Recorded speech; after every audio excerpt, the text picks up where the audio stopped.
Marie-Madeleine se rend au tombeau le grand matin. Son nom vient de la ville de Magdala, en Galilée, où elle est née. Marie-Madeleine, l'une des femmes les plus importantes mentionnées dans le Nouveau Testament, célébrée ici au sanctuaire marial d'Etoudi. Symbole de l'espérance, symbole de la fidélité, symbole de la persévérance, de l'endurance, elle qui a suivi le Christ jusqu'au lendemain de son enterrement.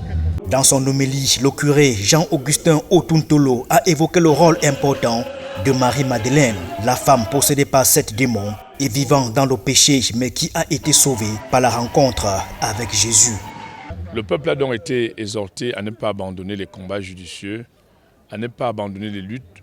Nous avons donc voulu confier notre temps à Dieu, nos familles, notre peuple, surtout prier pour la situation du nord et du sud-ouest, prier pour tout le peuple chrétien, prier pour nos dirigeants.